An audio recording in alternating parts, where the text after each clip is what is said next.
Welcome to GAEL Unscripted, where leadership meets learning and real conversations drive real impact. I'm Ben Wiggins, Executive Director of GAEL.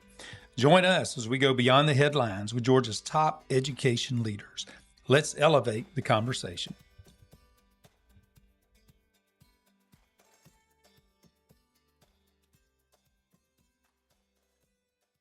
Welcome back, GAEL family, to part 2 of our episode of GAEL Unscripted with TRS. We've got Dr. Buster Evans and Dr. Jason Branch joining us back for part 2. And we're going to jump right into this next part here with a question. We kind of mentioned at the end of part 1, Dr. Evans, you talked about if you deciding on what year to retire, and you talked about if you get a significant raise in a position. Let's say a member goes from assistant principal to principal, or principal to assistant superintendent, or becomes a superintendent. Talk a little bit to our members about what the magic is in that raise, and what amount, maybe the neighborhood, and how many more years you need to work at that particular level to be able to draw the retirement. Okay. The wonderful thing that we have been able to experience in recent years is that teachers have been getting some salary increases. There was a period of time following the Great Recession and during the Great Recession where school systems didn't have a lot of money, and adding to personnel costs was a challenge, but we've been able to make up some time around that.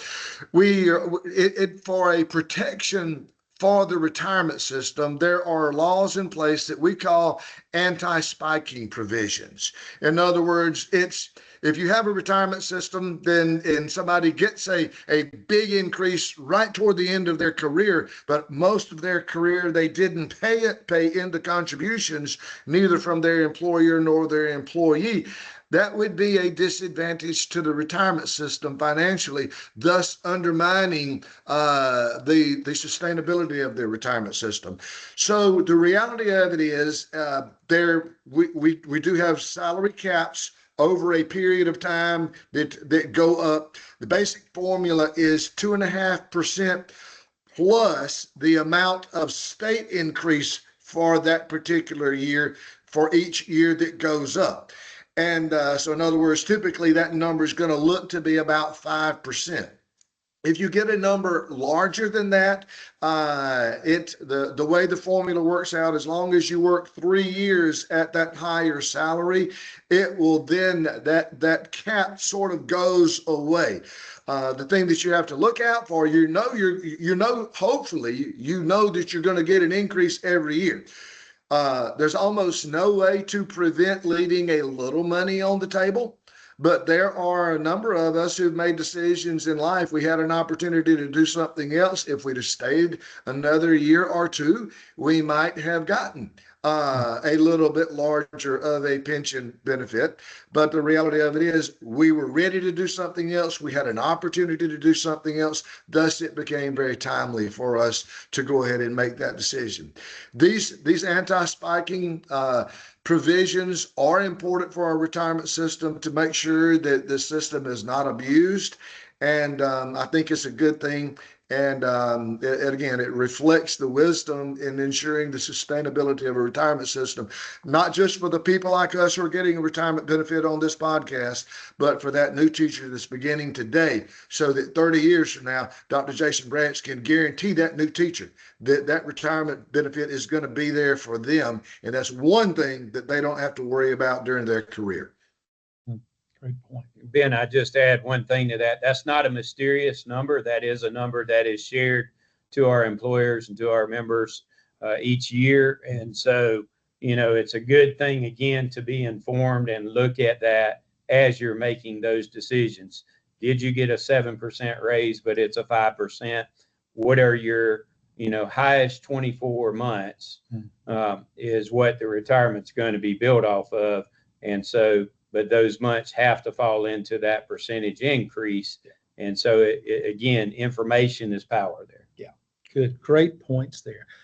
Senate Resolution 237 by Senator Billy Hickman basically charged Dr. Jody Barra of PSC to look at some ways to help with teacher and leader recruitment and retention. And I know Dr. Barrow shared that one of the first groups he insisted be a part of that large group of entities and government agencies working on this was the teacher retirement system. So why don't y'all talk a little bit about how TRS helps in that area of what Senate Resolution 237 is all about?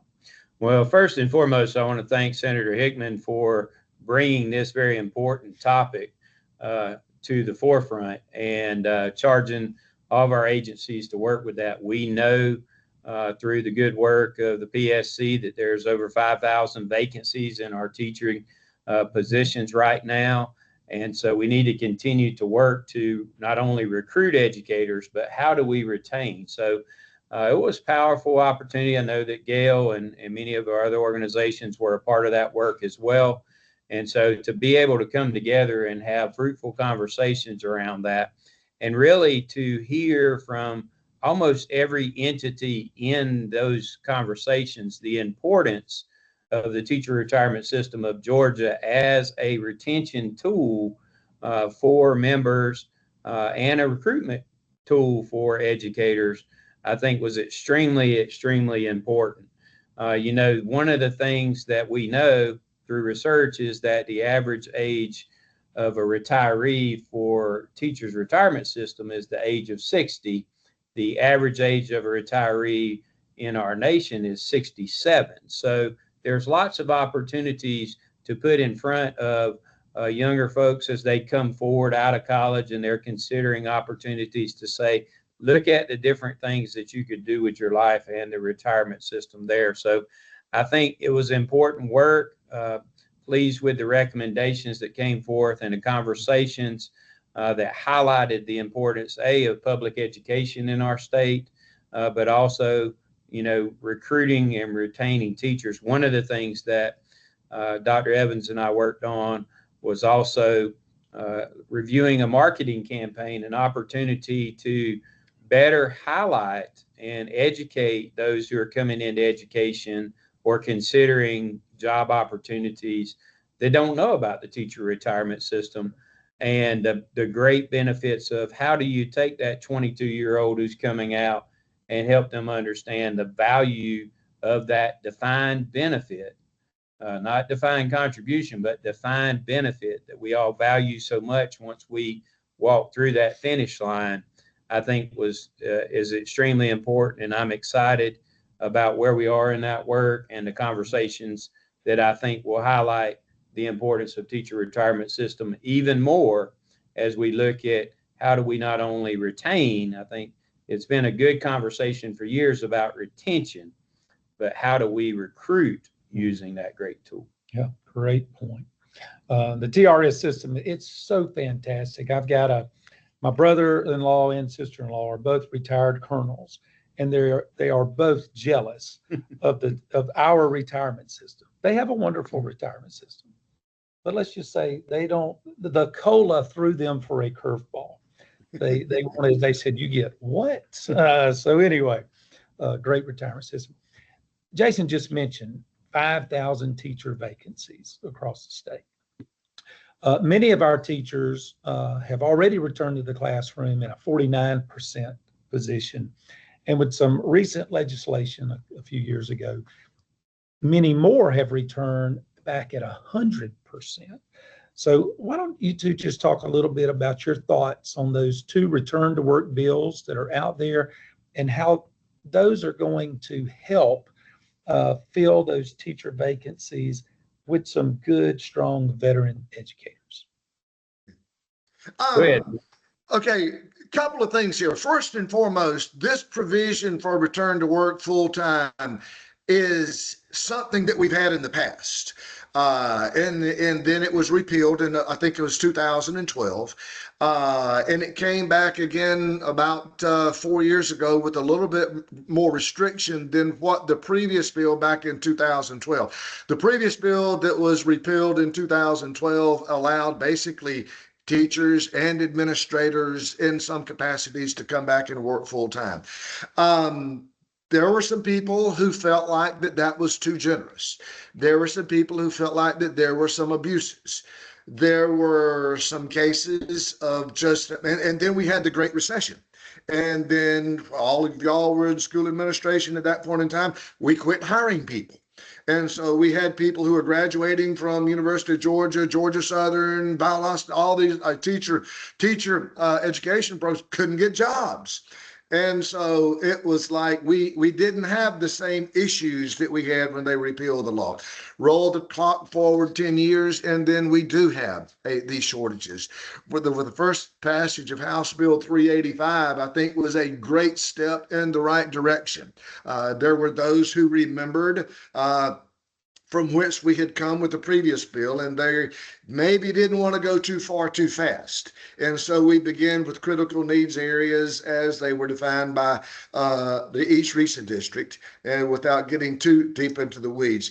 That bill worked out pretty well, but it sunsets as of July 1, 2026. So we do have, as Ben has mentioned, a couple of bills that have been introduced, slightly different, that would allow for return to work. And Dr. Branch and I have been working very closely over the last, actually working on nearly for the last 8 or 9 months now, looking at those bills. And we've been on a podcast or two and had conversations about that. I don't think either one of these bills necessarily is perfect, but I think that there are pros and cons of those. And I'll let Jason kind of maybe add his thoughts about what those may look like. Yeah, I think number one, important to note is that House Bill 385 did call for an audit of the return to work and the impact. And so what we saw from the TRS system was no negative impact as it's currently in law. And so one of the interesting facts is that the audit revealed that retirees, or the average retiree that is returning to work, is been retired for about 4.5 years. So oftentimes these are not retirees that have been incentivized to retire and then to return to work. They have retired, still see a need, still feel like they have something to give, and return to do so. Both bills do authorize the return. They're both a little bit different, as Dr. Evans has said, and they're out for actuarial review right now to determine, the cost to the state, any impact to the school system in and of itself. But we're encouraged by the conversation and see and understand the need, and know that oftentimes our retirees still have much to give. And so we look forward to continuing to be a part of those conversations. One thing I will say that we've addressed is that Senate Bill 150 does talk about allowing return to work for retirees to have 25 years of service. That was instituted because our average retiree is age 60 with 25.5 years of credible service.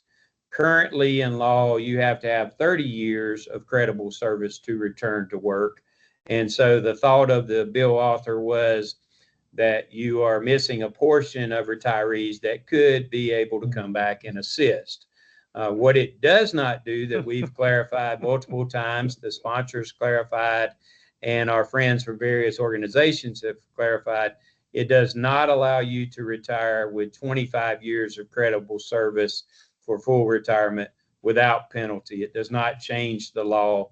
So you will still need to be a full retiree, either age 60 with the years of service or have retired. But the House bill, I believe it's 372, does still hold the 30 years of credible service.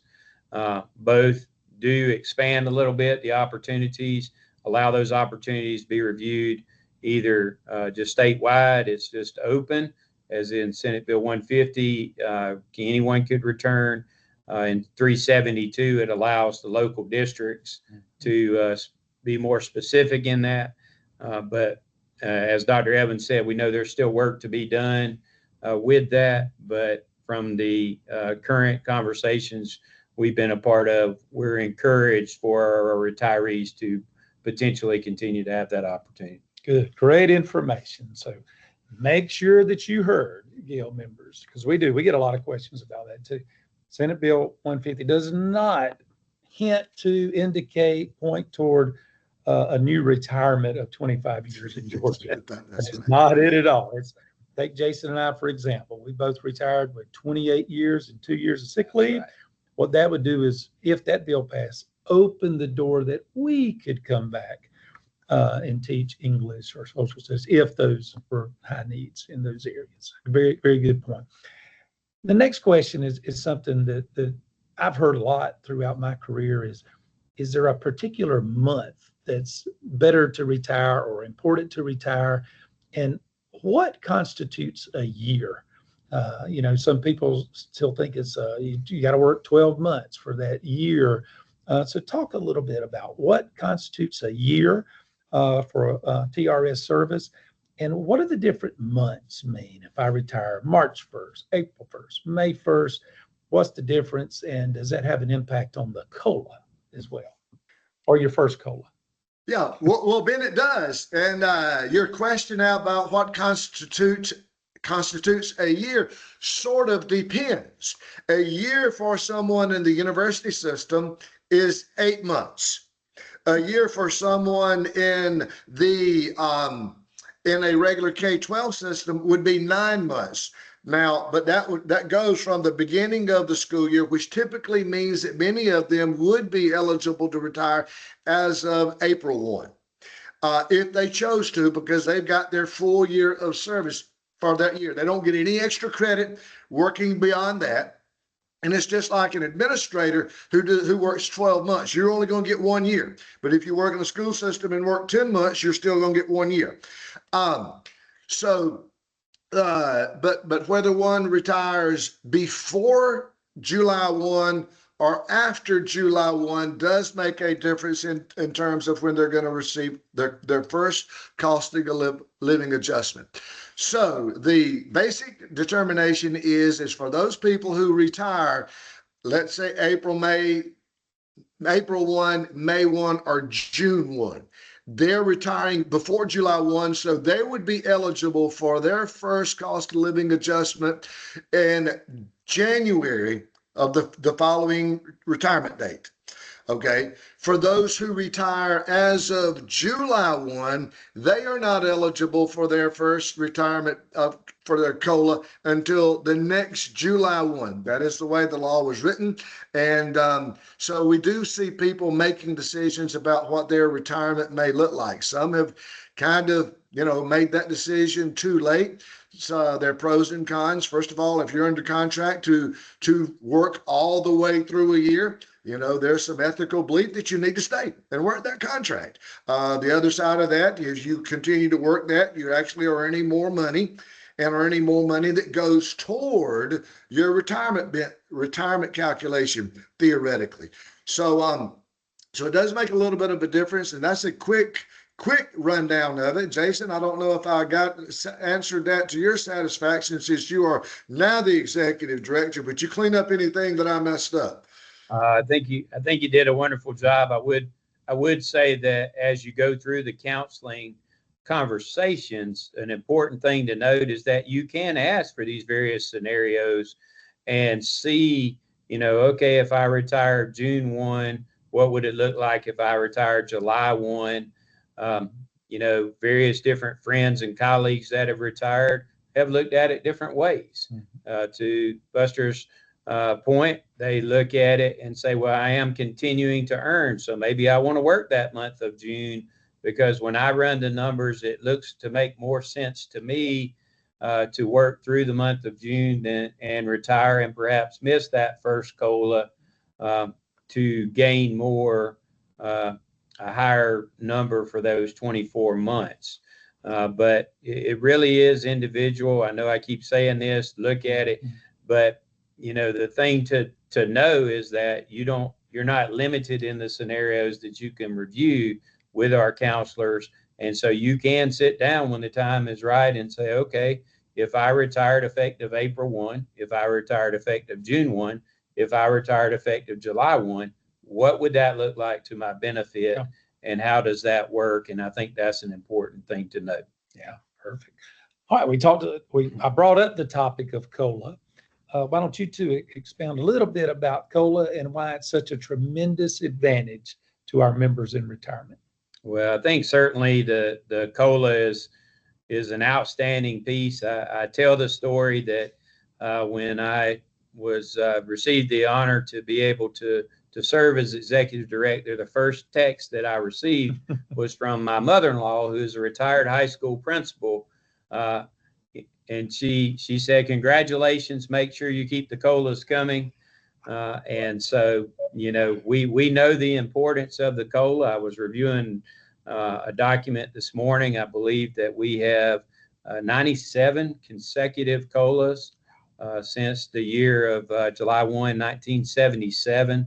And that COLAs were instituted in 1969 for TRS to do exactly what you would think, to help offset the cost of inflation to our members as they go forward. So I think it's a very important piece. It is funded through our system, and I think that's an important piece as we look at the contributions, the investments as we go forward. But also, I'll speak here just briefly, and I'm sure Dr. Evans will have some points that I'll miss. But one of the things to keep in mind is not only does that COLA benefit our members from a standpoint of providing more resources to them year to year, but the retirement system in general has $9 billion impact to the state of Georgia, the latest numbers. And we're gonna have some updated numbers in January. Look forward to sharing those. But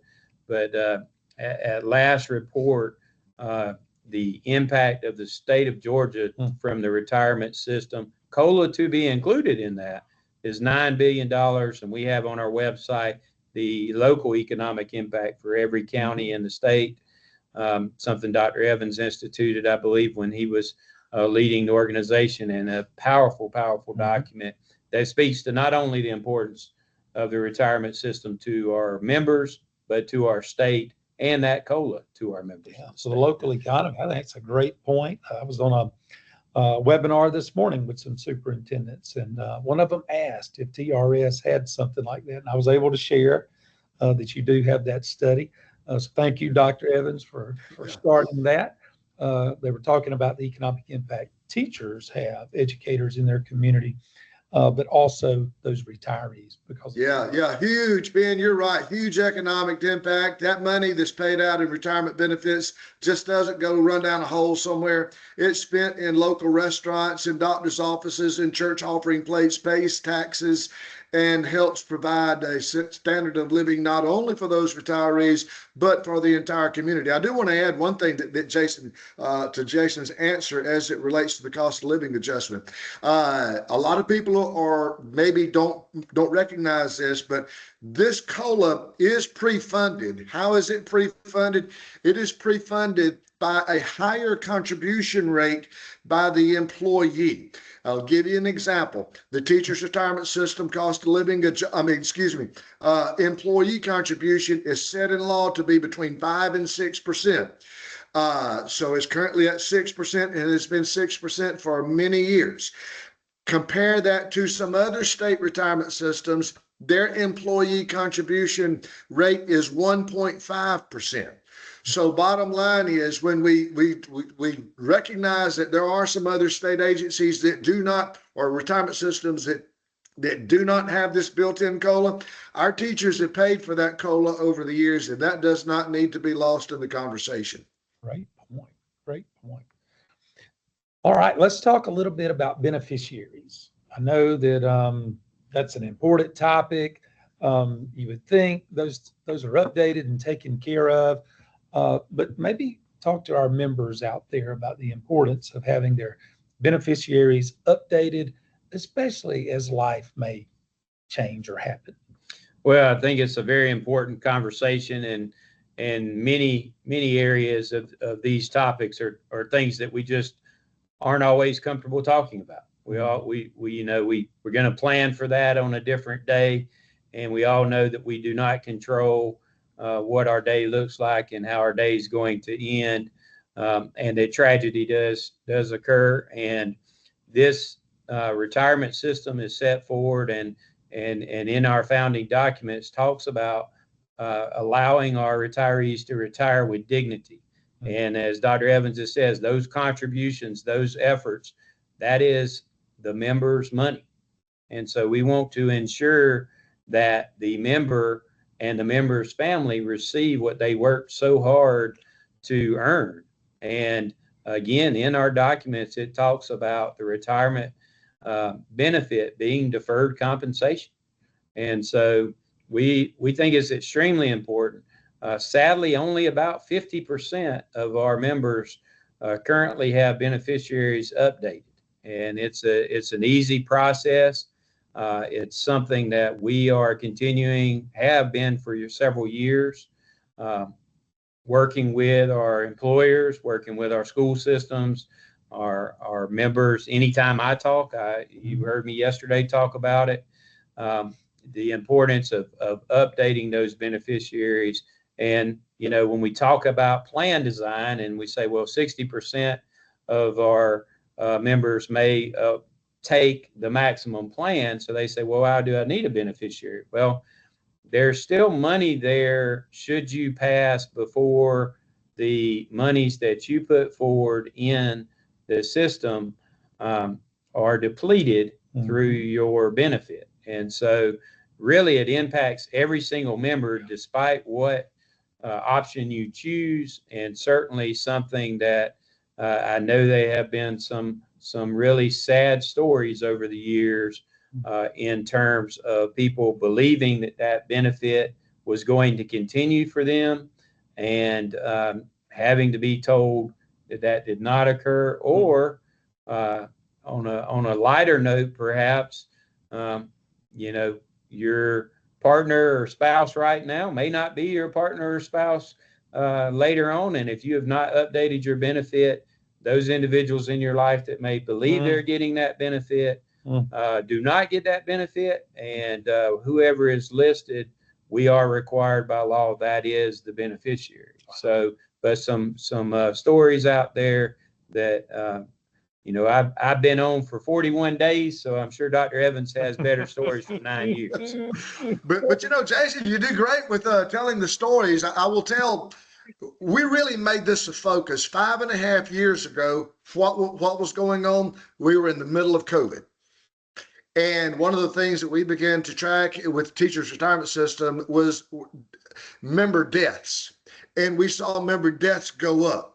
And so we also recognized during this period of time, just as Dr. Branch has pointed out, only about 50% of our people, actually at that point, only about 40% of our members had an updated beneficiary.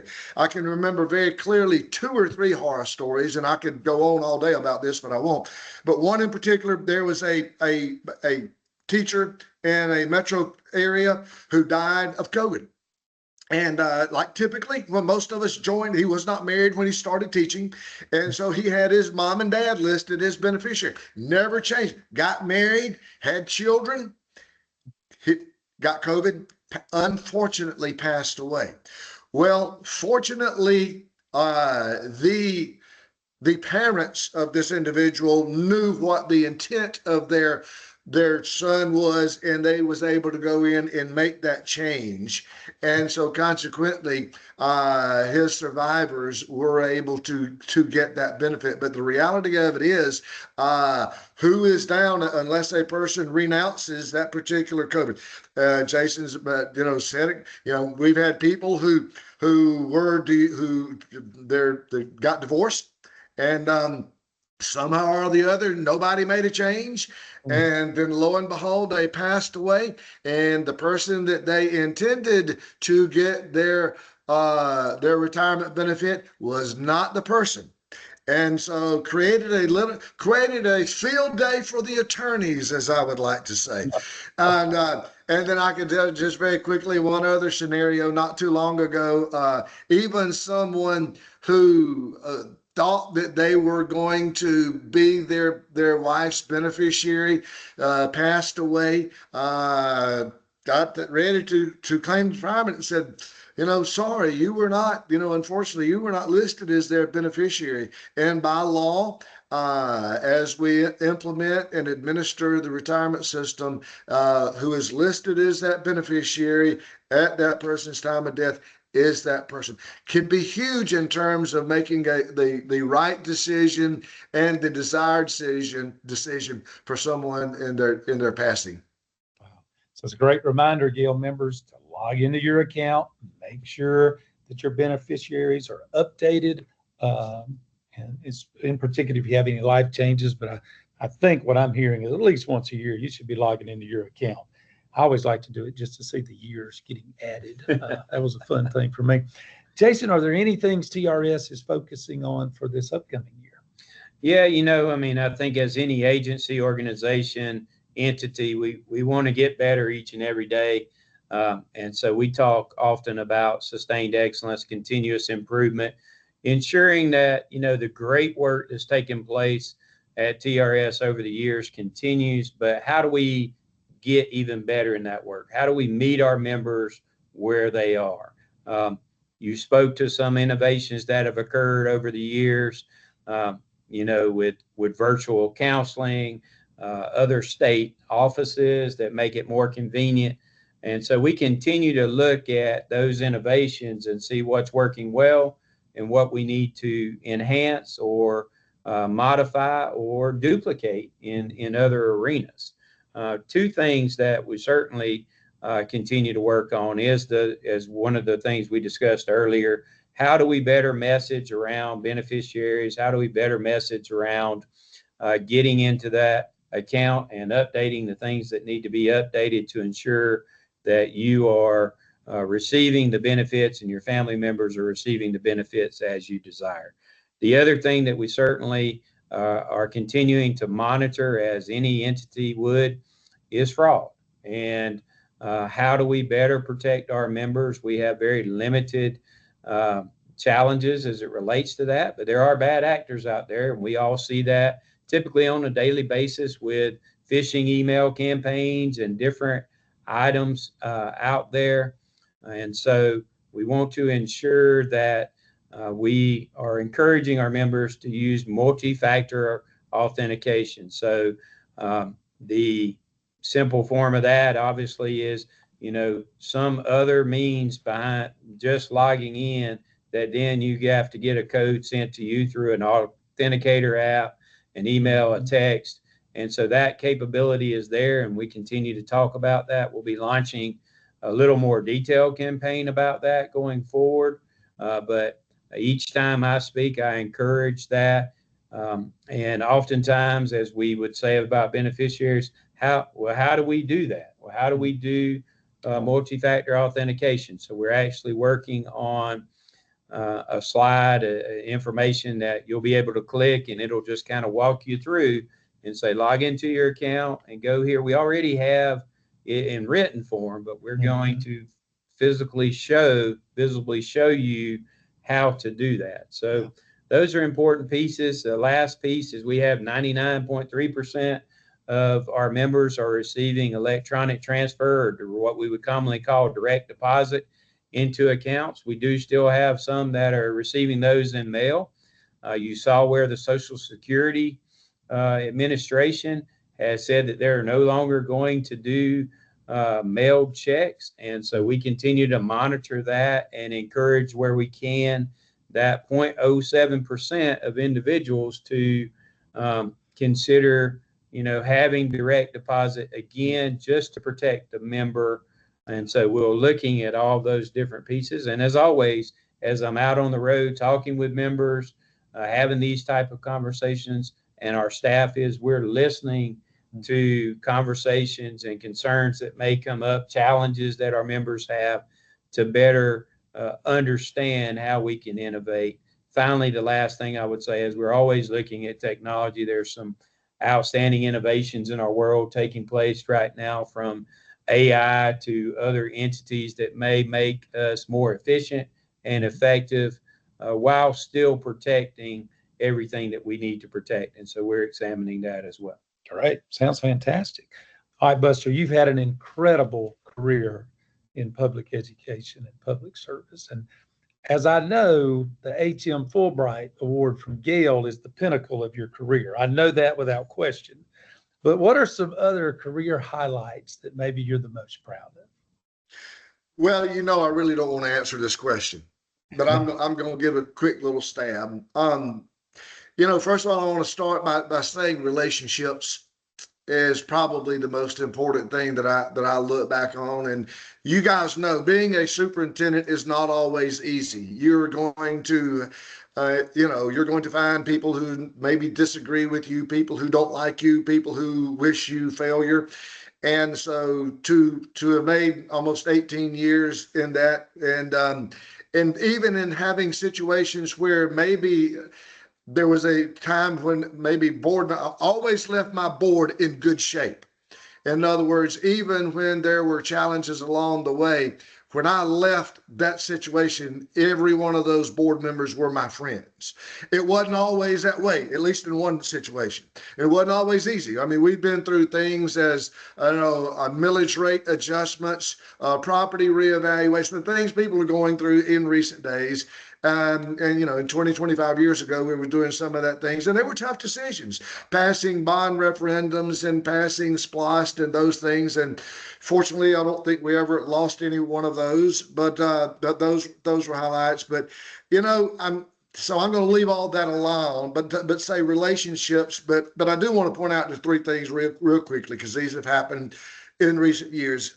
Ben, you're absolutely right. The H.M. Fulbright Award was one of those things that to me was one of the most heartwarming things, because it represented a lot of things that happened in my career. That represented the relationships that I had with GAEL and about how GAEL had shaped my career.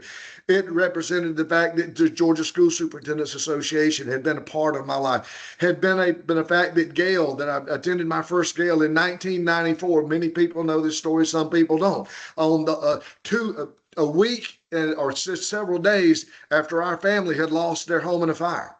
And that was a time of healing. And for all of the years since that time, GAEL has been something that has been so important to our family. So yes, the H.M. Fulbright will always be one of those things that's so special. Sometime along the way in the last few years, the Georgia Retired Educators Association gave me the Friend of GREA Award. It's one of those things I just went about doing what I thought was the work to do. I'm so thankful today that I've got relationships. Had I not served as executive director of the teachers retirement system, I would not have built a relationship with many of 150,000 retirees across the state, heard their stories about education, and saw what a difference that they make. So that's the second one.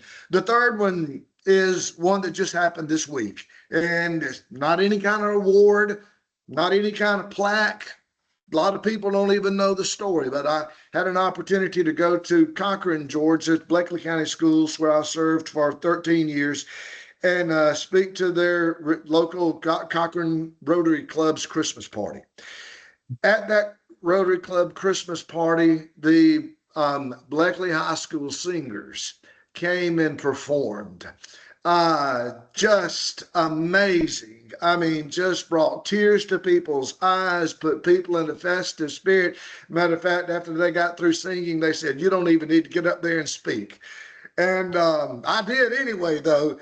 But the reality of it was that was a program when we built the new high school in roughly around 2002, 2003, whatever year it was. One of the decisions that we made is that we wanted a performing arts center. We didn't have one before. Our people are doing one-act play, and people are going to all the things associated with performing arts. They practiced on a gym floor. I mean, they did things, but we built a performing arts. I had criticism when we built that building, because some people thought that was spending too much money. But when I saw those students some 20-something years later perform, it just was affirming that we're going to make some tough decisions along the way. Not everybody's going to agree. It doesn't matter what role you have as a school administrator. Some decisions are just going to be tough. But think about what's the right thing to do. Think about the opportunities that it creates for students. Think about what the opportunity it creates for our community. Focus on doing the right thing. And at the end of the day, hopefully we will be able to look back and say, you know, there were some things that I did along the way that made a difference. And I'll take those to my grave and be proud of it. So Ben, that's about the best I can give you on that. That is fantastic. And from a GAEL perspective, I mean, you are the epitome of what we look at as a former GAEL member, board member, past president, but more important than that, everything that is right with public education. You are just so well respected and revered across this state. And I hope you know that you've always got a standing invitation to be at all of our GAEL conferences. Everybody loves you and respects you. Jason, you worked with him in multiple facets, both as a principal and with TRS. You got anything to add to maybe something he left off because he's being humble? You know, I think that the greatest lesson I've learned from Dr. Evans is that when he talks to someone, they are the center of the world at that particular moment. I tell the story that I'd been working for around 5 or 6 months. He came to visit the school, and he said at that point it was my wife, Catherine, and Abby, our baby girl. And he said, you know, how's Catherine and Abby doing? And, you know, I thought, okay, we've got at that point, I think we had 35,000 students, a massive district. And here's this leader that knows the name of my wife and my children. Wow. and the importance of that. And the lesson for me was I did not know his wife, Debbie, and his children's name at that point. And so, although he may have not sought to teach a lesson in that because that's just who he is, he taught such a valuable lesson to me that I remember, you know, 2 decades later, and I tried to emulate where I could. And it's big shoes to try to emulate there. But the lesson of that, when he says relationships matter and they're the most important, that is the walk that he's walking. And others are observing that walk and learning from that walk, even that never communicate to him that they've learned from. That is 2 great examples. And you're absolutely right. When he's talking to you, you feel like he is totally in the conversation. He's not in a hurry. He's not in a rush. He's got to go somewhere. He's not patronizing you. I mean, he is in the conversation. And I think that the second part you said about him asking about your wife and daughter is such a great example for our leaders out there, to make sure that we're doing that. That is just tremendous. And, you know, I don't know, that's probably better than any other awards he's gotten is that legacy. Great job. Well, both of you have been incredibly involved in GAEL throughout your careers. Talk to us a little bit about why you thought it was important to be a part of GAEL and the affiliates, and why you also encouraged all of your leaders that worked under you to be involved in GAEL and the affiliates. You know, as I started my career working at Glenn as a teacher, I didn't really know about GAEL. You come to know more about GAEL as you get into administration. And as I started my career in administration, the particular school system that I was working for did not allow at that time expenditures from our school system for organizations such as GAEL and the learning. So, you know, we had outstanding learning within our district, but really in order to seek opportunities outside, you had to seek those that weren't institutionalized, if you will, within the school system. And so my first real opportunity to be engaged at GAEL at a high level is when I became a principal in a different school system. And going there in the beginning selfishly was just about, you know, learning for myself and understanding for myself. And as I went and continued to attend, you know, I learned more and I began to see the importance of having others take part. And then once again, Dr. Evans as a mentor and example, joined the Forsyth County school system where, it was discussed, it was encouraged, professional learning was encouraged and discussed, and not only you, but your team. And we laughed at, when we were in Forsyth, we always wanted, one thing that was important to Dr. Evans, we participate in the run and the walk. And so we took part in that, and you could just see the totality of individuals that were there. And so I encouraged, and then when I became superintendent, as you know, one of the things I always said is I want you to continue to learn and grow. You've got to go outside of your system so you hear different voices, different perspectives. I think GAEL does such a wonderful job of that with programming, but also you're so inclusive of the assistant principal, the superintendent, the principal, the directors, everyone through the affiliates and just in the organization in general has an outstanding opportunity to connect. And it allows you to have resources and conversations that you might not have at just your principal's conference or just your superintendent's conference. You see and can talk to others. So I think it was a very valuable piece. The other thing, and we talked a little bit about family, is my kids are what I've learned to know are called GAEL kids. That's right. And so they grew up going to GAEL, and they have prioritized. It's amazing. I've got a 13-year-old and a 15-year-old. I'm old man with young kids, and they have prioritized as teenagers, choosing not to go to world championship competitions, to high level things that they're missing out on because they want to be at GAEL. They want to have that experience with the individuals there, the families there, and our family. And what a wonderful legacy that is for GAEL, for not only professional growth but personal growth to include families. I just think it's one of the best things we do. I agree. Thank you. And Ben, he talked about his family. My kids are on both sides of 40. One's just about 40, one's on the other side of 40. They still like to come to Jekyll Island for summer GAEL. I mean, and they most recently did with the HM Fulbright thing, but even with beach runs, my daughter who lives in the adjacent county of McIntosh County, she'll come down and do things like that and be a part of it. So they still, it doesn't stop once they graduate from high school or graduate from college. I've even had my grandkids come to summer GAEL. I started, with a comment earlier on in the previous podcast about we become like what we read and who we hang around. And you really let me expound upon that. GAEL has done so much more for me than I've ever done for GAEL. The people that I've hung around. Another one of my mentors said, compare yourself to the best, not the worst. By going to GAEL, I was able to hang around the very best educators in the state of Georgia. I was able to be around some of the most influential speakers and educational leaders in the country and in the world. So those were people who were part of my hanging around. Reading can be actually expounded to be, yes, what you read, but what you listen to, what you teach, what you put into your mind and your being as a part of lifelong learning.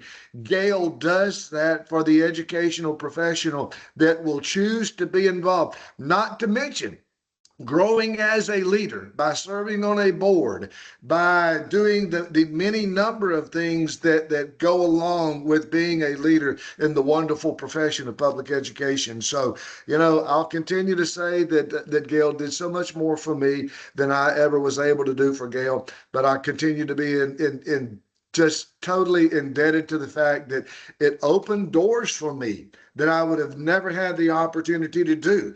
And the fact that we're continuing to be able to be involved even post-educational career for both Jason and myself shows how much we love GAEL, how much we believe in it, and how much we'll continue to support the work. It's going to look different. Hopefully it does look different. Yeah, y'all brought it up, the beach run. We may not have the beach run anymore. He did. We don't have the beach run. We don't have the tennis tournament. But you know what? We have professional learning that is the absolutely best that we can find in the state of Georgia. And we have the opportunity for the best educators in our state to come together and walk away motivated each summer to go into the new school year and give it their absolute very best. And that is one of the things that GAEL did for me along the way. That is awesome. You too. I mean, we may make that a commercial for GAEL. We may copyright that and won't pay either of you for it, but that's fantastic. And thank you for your kind words about GAEL. I reiterate exactly what you said from a personal standpoint. Well, thank you both for joining us. This has been an excellent two-part podcast, and we are so appreciative of everything that TRS does for our current retirees and our future educators. So thank you, and thank you for being a part of GAEL, and we look forward to continuing our relationship both with Jason at TRS and with Buster as a past GAEL president for many, many, many years to come. Thank you. Thank you. Thanks, Ben. Y'all have a great day.